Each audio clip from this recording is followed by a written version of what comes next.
Hai, Assalamualaikum warahmatullahi wabarakatuh. Anda bersama saya, Sehistrozi, dalam e-tuition subjek sejarah. Okey, untuk hari ini saya akan sentuh mengenai satu topik yang sangat penting dalam subjek sejarah, iaitu mengenai blok dunia. Okey, apa itu blok dunia? Okey, blok dunia ini kamu belajar pada bab yang ke-9, tingkatan 5 dalam bab Malaysia dalam kerjasama antarabangsa. Okey, so apa ini blok dunia? Kenapa kita kena belajar tentang blok dunia? Okey, blok dunia ini merupakan satu pembahagian negara-negara di dunia ini mengikut ideologi-ideologi yang berbeza. Dan kenapa boleh ada ideologi-ideologi yang berbeza ini? Okey, ianya datang daripada beberapa peristiwa-peristiwa yang telah berlaku pada zaman dahulu, seperti peristiwa Perang Dunia Pertama, Perang Dunia Kedua dan sebagainya. Okey, dan bila berlaku peperangan ini akan wujudnya dua kuasa dengan dua ideologi yang berbeza, dan ini yang membawa kepada blok-blok dunia. Okey, dan ada dua blok yang penting yang kita akan belajar pada hari ini. Okey, iaitu yang pertama kita ada blok kapitalis. Okey, nanti saya akan terangkan apa itu blok kapitalis, dan yang kedua kita ada blok komunis. Apa itu blok komunis? Saya akan terangkan selepas ini. Okey, mula sekali kita akan tengok blok kapitalis. Okey, blok kapitalis ini merupakan satu blok di mana negara-negara yang mempunyai ideologi yang sama akan masuk blok kapitalis. Negara-negara macam mana yang masuk blok kapitalis ini? Okey, negara-negara yang orang kata menjalankan pemerintahan demokrasi. Okey, dan ketua bagi blok kapitalis kita adalah negara Amerika Syarikat. Okey, Amerika Syarikat. Okey, kamu tahu Amerika Syarikat? Donald Trump, siapa tahu Donald Trump? Donald Trump yang presiden Amerika pada hari ini itu adalah negara Amerika. Okey, dan bagaimana kita nak belajar mengenai blok kapitalis ini? Kita akan tengok dari segi tiga aspek. Yang pertama aspek politik, yang kedua aspek ekonomi, dan yang ketiga adalah aspek sosial. Okey, so kita tengok.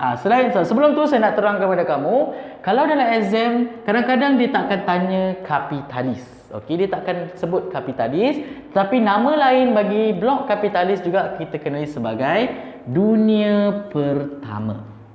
Okey, blok dunia pertama, blok komunis. Itu adalah blok yang sama. Okey, so kita tengok yang pertama. Apakah ciri-ciri blok kapitalis? Okey, ciri-ciri blok kapitalis yang pertama kita tengok dari segi politik. Okey, dari segi pemerintahan negara-negara kapitalis ni. Okey, blok kapitalis mereka menjalankan politik ataupun pemerintahan yang berbentuk demokrasi.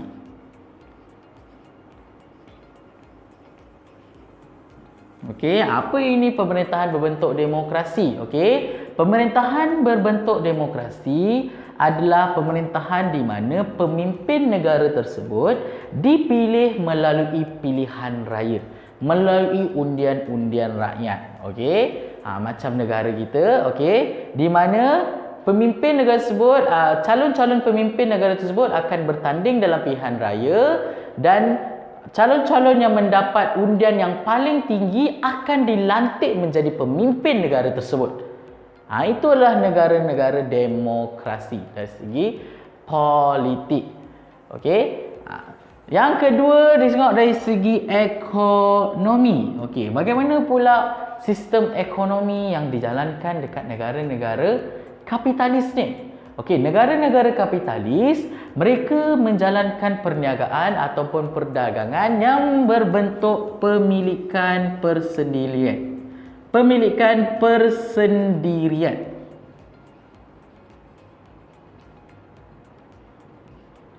Maksud dekat sini, mana-mana rakyat yang duduk dalam negara-negara kapitalis ni, kamu bebas untuk menjalankan perniagaan mengikut cara kamu sendiri. Okey, kalau kamu ada duit, kamu ada cara, kamu tahu untuk berniaga, kamu boleh berniaga.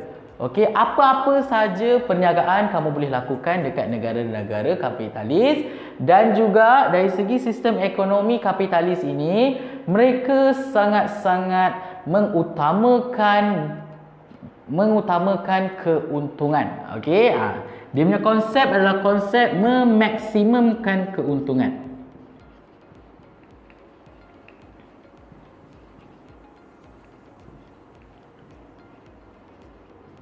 Maksudnya kat sini, okey, kamu boleh jalankan apa-apa saja perniagaan, asalkan perniagaan kamu boleh lakukan apa-apa saja yang kamu nak lakukan, asalkan perniagaan kamu dapat menjadi perniagaan yang paling terbaik dekat negara tersebut. Asalkan kamu dapat mendapat keuntungan yang paling banyak yang boleh kamu dapat.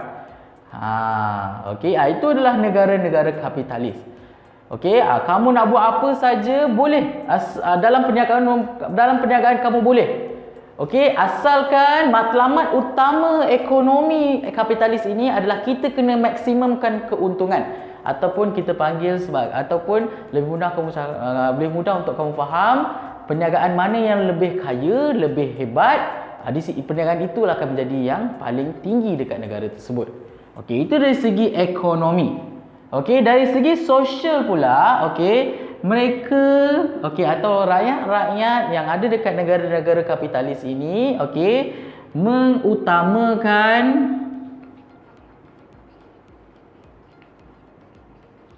hak rakyat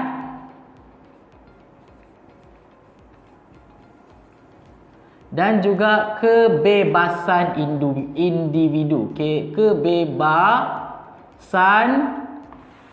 individu. Maksudnya dekat negara-negara kapitalis ni kamu bebas. Okey, kamu nak buat apa boleh. Tak ada siapa nak halang. Asalkan kamu tidak melanggar undang-undang. Okey, itu adalah negara-negara dari segi sosial. Macam mana kita nak lebih faham? Okey, maksudnya rakyat-rakyat dekat negara-negara kapitalis ni mereka bebas. Mereka bebas bersuara. Kalau mereka tak suka dengan kerajaan, mereka boleh suarakan. Okey, tak suka dengan apa yang kerajaan lakukan. Okey, gaji-gaji pekerja tak cukup untuk rakyat. Kerajaan kena naikkan gaji. Mereka boleh buat mogok, mereka boleh buat demo, mereka boleh buat demonstrasi, buat perhimpunan. Okey, tapi perhimpunan secara aman, dan suara-suara rakyat inilah yang menjadi pemangkin ataupun yang menjadi keutamaan dalam negara-negara kapitalis.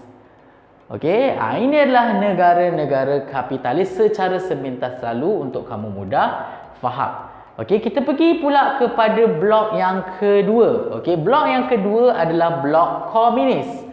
Okey, apa ini blok komunis? Blok komunis ini adalah satu blok yang berlawanan dengan blok kapitalis. Okey, dan blok komunis ini juga, kalau tadi blok kapitalis dikenali sebagai dunia pertama, blok komunis dikenali sebagai blok dunia kedua. Okey, dan sama juga kita akan tengok ciri-ciri negara-negara komunis ini berdasarkan 3 aspek, iaitu aspek politik, aspek ekonomi dan juga aspek sosial. Okey, tengok dari segi politik. Okey, sebelum itu saya terangkan dulu. Ketua bagi negara-negara kapitalis, negara-negara komunis adalah USSR ataupun kita panggil sebagai Soviet. Okey, pada hari ini kita tak ada negara Soviet sebab pada hari ini Soviet ini telah dibahagikan kepada beberapa negara seperti Rusia, Kazakhstan, Ukraine dan sebagainya. Tapi dahulunya negara-negara ini bersatu di bawah satu pemerintahan yang kita panggil sebagai USSR ataupun Soviet Union. Ini adalah ketua bagi negara-negara komunis. Okey. Kita tengok dari segi aspek atau ciri-ciri blok dunia kedua. Dan yang pertama tengok dari segi politik. Okey, pemerintahan yang dijalankan oleh blok-blok dunia kedua ini adalah pemerintahan diktator. Apa itu pemerintahan diktator? Maksudnya ketua bagi blok dunia kedua ini berkuasa sepenuhnya dekat terhadap rakyat-rakyat mereka. Okey, maksudnya ketua itu adalah yang paling tinggi dan ketua itu mengawal setiap gerak-geri rakyat dan setiap apa saja aspek atau bidang yang ada dalam negara tersebut. Okey, sama ada perniagaan, sosial, ekonomi, politik dan sebagainya, semuanya bergantung kepada kerajaan ataupun pemerintah negara tersebut. Okey. Dan apa pula ekonomi kalau kamu tengok berbeza dengan negara demokrasi. Demokrasi pemimpinnya dipilih oleh rakyat dan rakyat adalah orang kata rakyat adalah keutamaan dalam negara-negara kapitalis. Tetapi bagi negara-negara komunis, pemerintahan inya adalah bergantung kepada kerajaan dan pemerintah itu yang menentukan apa yang rakyat buat. Okey, tengok dari segi ekonomi. Okey, ekonomi ataupun perdagangan yang dijalankan dalam negara tersebut, negara-negara komunis adalah berbentuk pemilikan sepenuhnya milik kerajaan. Maksudnya perniagaan-perniagaan yang dijalankan oleh rakyat-rakyat dalam negara-negara komunis ini, okey, keuntungan-keuntungan yang kamu jalankan, kalau contoh kamu adalah dalam negara-negara komunis, okey, keuntungan-keuntungan tersebut akan disalurkan kepada kerajaan. Kerajaan yang tentukan berapa keuntungan yang kamu boleh dapat. Okey, so sebab itu dikata pemilikan sepenuhnya milik kerajaan. Dan semua perniagaan, perdagangan-perdagangan yang ada dekat negara-negara komunis ini semuanya dikawal oleh kerajaan. Okey, itu kalau berbeza dengan kapitalis tadi kan. Kalau kapitalis pemilikan persendirian. Okey, maksudnya setiap individu nak buat perniagaan bergantung kepada diri sendiri. Kalau kamu ada duit, kamu ada skill perniagaan, kamu boleh memaksimumkan keuntungan perniagaan kamu mengikut cara kamu sendiri. Tetapi kalau untuk dunia kedua, semua pemilikan adalah milik kerajaan. Semua perniagaan yang ada dekat negara-negara komunis ini, dalam negara-negara komunis ini adalah milik kerajaan. Maksudnya rakyat tidak bebas untuk berniaga ataupun menjalankan ekonomi. Okey, itu dari segi ekonomi. Dari segi sosial pula, okey, dari segi sosial, hak rakyat ataupun kita panggil sebagai hak rakyat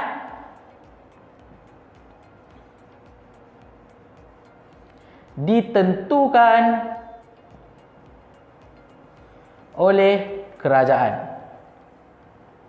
Okey, maksudnya dekat sini, okey, apa saja yang kamu nak lakukan, rakyat-rakyat nak lakukan dalam negara-negara komunis ini adalah bergantung kepada kerajaan tersebut. Ada perkara-perkara yang tak boleh kamu buat dalam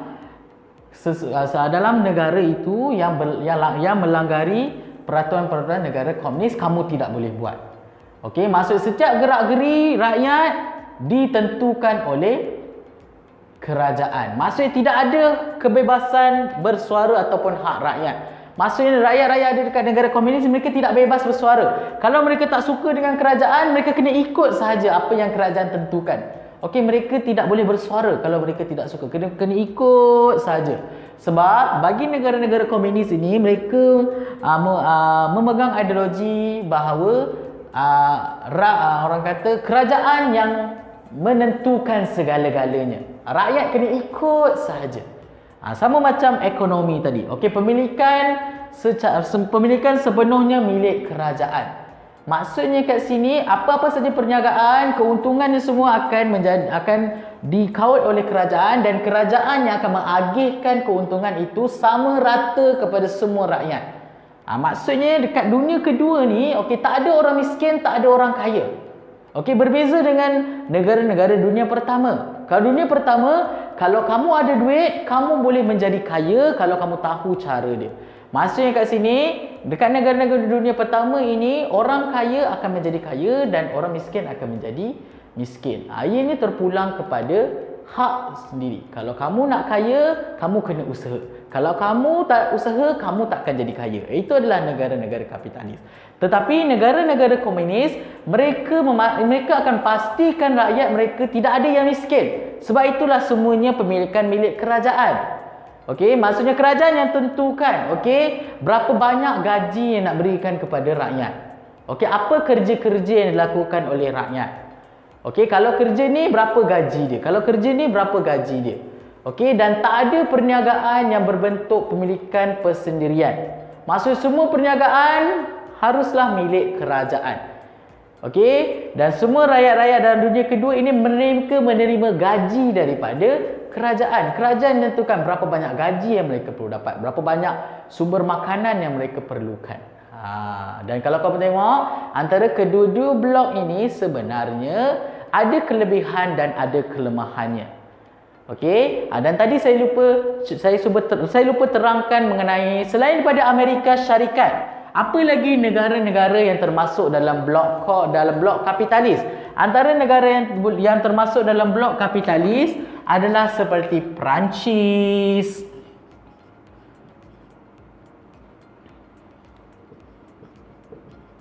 Itali, okey, United Kingdom atau UK, British, kita ada Portugal. Itu adalah yang dekat barat. Dekat Asia kita ada Jepun. Okey, dan sebagainya. Ada beberapa lagi. Okey, dan negara-negara inilah yang menjalankan orang kata blok kapitalis yang diketuai oleh Amerika Syarikat. Okey, bagaimana pula dengan blok komunis? Antara negara-negara dalam blok komunis adalah seperti Ukraine. Okey, ada seperti Poland, seperti Bulgaria, okey, Romania. Okey, kalau dekat Asia kita ada China. Ini adalah negara-negara, orang kata, saya tulis dalam pen biru, saya dalam pen merah, okey, supaya kamu dapat nampak. Okey, jadi saya kata Ukraine, Poland, Bulgaria, okey, China dan juga Romania. Okey, dan ada beberapa lagi negara, tapi ini adalah negara-negara yang beberapa yang saya senaraikan lah. Okey, sebenarnya ada banyak lagi negara.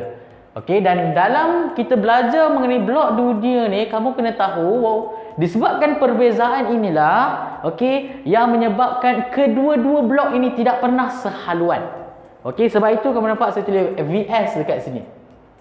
Maksudnya kedua-dua blok ini orang kata bergaduh antara satu sama lain. Tetapi pergaduhan yang mereka lakukan bukanlah pergaduhan seperti peperangan yang kita belajar dalam Perang Dunia Pertama dan Perang Dunia Kedua. Okey, tetapi bagaimanakah peperangan yang mereka lakukan? Bagaimanakah pergaduhan yang mereka lakukan? Okey, pergaduhan atau peperangan yang mereka lakukan kita gelar sebagai,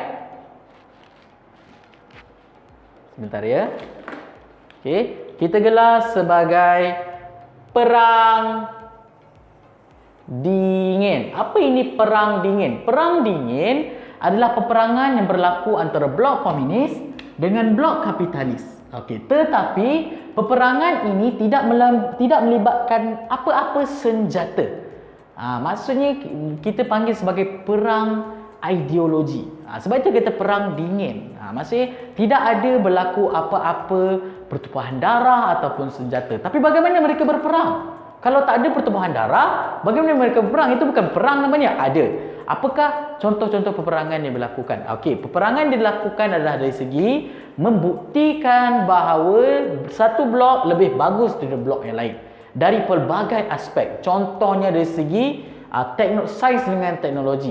Kedua-dua blok berlumba-lumba, okey, menjadi blok yang paling hebat antara satu sama lain dari segi sains dengan teknologi. Contoh kalau blok kapitalis, mereka cipta mesin-mesin yang berteknologi tinggi. Okey, lepas tu blok komunis tahu, mereka pun nak cipta mesin-mesin yang berteknologi tinggi nak lawan dengan blok kapitalis. Sama juga dari segi ketenteraan, dari segi pembuatan senjata. Contoh komunis, okey, buat nuklear, senjata bom atom, buat nuklear, buat macam-macam senjata yang hebat-hebat. Dan bila blok kapitalis tahu, mereka pun akan buat senjata yang lebih hebat daripada blok komunis. Itu kita bagi sebagai perang dingin. Okey, mereka cuba menjadi antara kuasa yang paling hebat dekat dalam dunia. Okey, itu kita bagi. Dan bukan saja dari segi ketenteraan sains teknologi dan macam-macam benda. Sukan, perindustrian, politik dan sebagainya. Contoh dalam sukan, sukan yang paling besar seperti Olimpik. Sukan Olimpik. Kedua-dua negara mereka akan berperang. Mereka berperang okey, untuk mendapat pingat yang lebih banyak antara satu sama lain. Itu kita bagi sebagai perang dingin. Okey, dapat dekat situ. Okey. So ini adalah blok dunia. Okey, kita ada blok komunis dengan blok kapitalis ataupun blok dunia pertama dan blok dunia kedua. Okey, so saya rasa sampai di situ saja untuk hari ini.